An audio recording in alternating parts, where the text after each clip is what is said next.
Chers fils de l'Église, pour avoir une juste relation avec le pape concret que le Christ a placé à la tête de son Église, il faut avoir à l'esprit l'incarnation. Alors, qu'est-ce que ça veut dire? Le mot incarnation, qui n'est pas vraiment dans le vocabulaire courant, désigne le fait que Dieu se fasse homme. En Dieu, il y a le Père, le Fils et le Saint-Esprit, et il se trouve que parmi les trois personnes de la Sainte Trinité, c'est la seconde personne, le Fils, ou le Verbe de Dieu, ou la parole de Dieu, on le désigne de plusieurs façons. La seconde personne de la Sainte Trinité s'incarne, c'est-à-dire qu'il descend dans la chair, c'est ça que ça veut dire, incarnation, il descend dans la chair, ce que Saint Jean a décrit en disant « Et le Verbe s'est fait chair et il a habité parmi nous ». Donc le Verbe de Dieu, seconde personne de la Sainte Trinité, qui devient un homme en Jésus-Christ. Donc, qui est Jésus? Jésus, c'est le Verbe incarné. Et donc, ça veut dire que le phénomène de l'incarnation nous montre un être humain qui a vécu à Nazareth à une époque précise, qui a vécu dans des endroits précis, qui est mort à un endroit précis, qui est ressuscité à un endroit précis. Bon, bref, cet homme est complètement Dieu, vraiment Dieu. Il n'a jamais cessé d'être Dieu, même au moment, si on peut dire ça, où il était un être humain pendant son passage sur la terre. Jésus est vraiment homme, vraiment Dieu.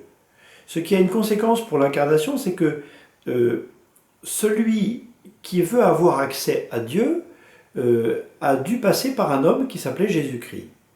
Et Dieu a choisi, il aurait pu faire autrement, peut-être, je ne sais pas, mais en tout cas, il n'a pas fait comme ça, il n'a pas fait autrement que comme ça, il a décidé de se faire homme en Jésus-Christ pour se révéler à l'humanité. Et puis pour aussi permettre à l'humanité d'être sauvée enfin du péché et de la mort de façon définitive. Donc l'incarnation a un gros avantage parce que ça vient de Dieu, et un gros inconvénient parce que ça a des apparences humaines.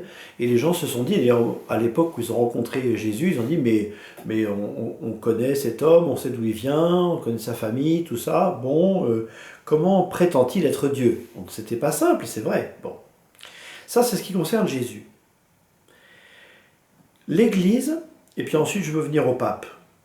L'Église, qu'est-ce que c'est? Le cardinal Journet disait, une très jolie phrase, il disait « L'Église, c'est le Christ continué ».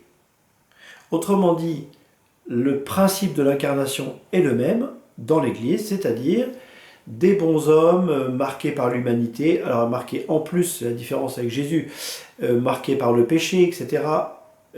Donc, des bons hommes qu'on voit, qu'on entend, bon ça c'est plutôt bien, parce qu'on les voit, on les entend, on a affaire à des personnes concrètes, et en même temps, ce qu'on ne voit pas, c'est qu'à travers leur ministère, quelque chose de Dieu passe, qui fait que Dieu continue d'agir avec un truchement humain.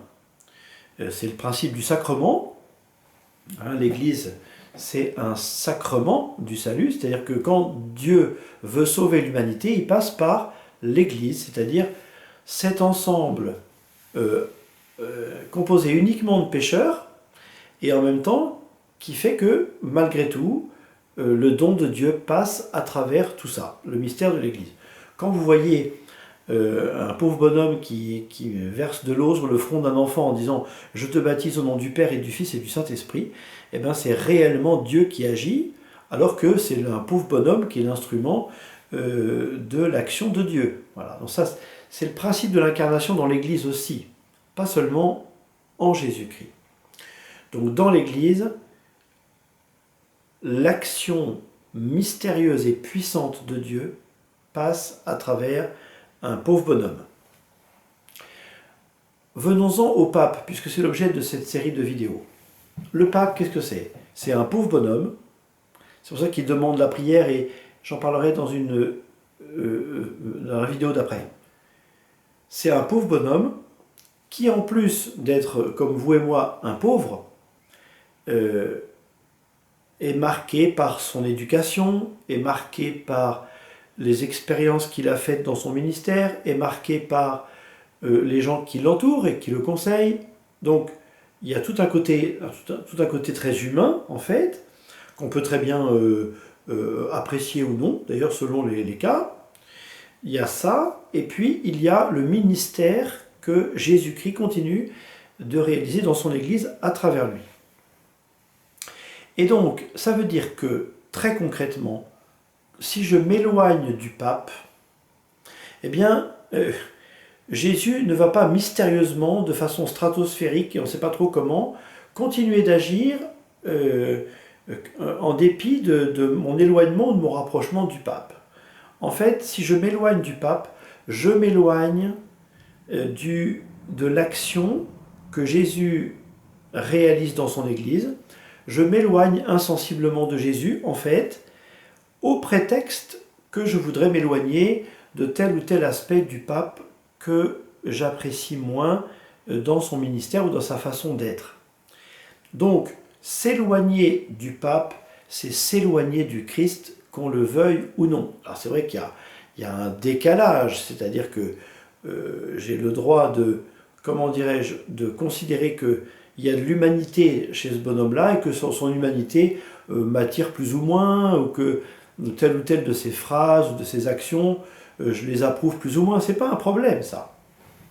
Encore une fois, le pape n'est pas un gourou, le pape n'est pas un homme omniscient, omnipotent qui ne peut jamais se tromper ni nous tromper, parce que ça c'est de Dieu qu'on dit ça, que Dieu ne peut ni se tromper ni nous tromper. Bon, mais en même temps, il se trouve que conformément au mystère de l'Église et au principe de l'incarnation, si je m'éloigne du pape, je m'éloigne de Jésus-Christ.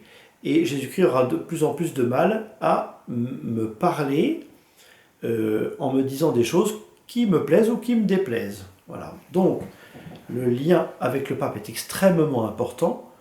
Et en même temps, l'humanité du pape, je dois pouvoir prendre quelques distances pour ne pas être non plus un adorateur de qui que ce soit d'autre que de Dieu.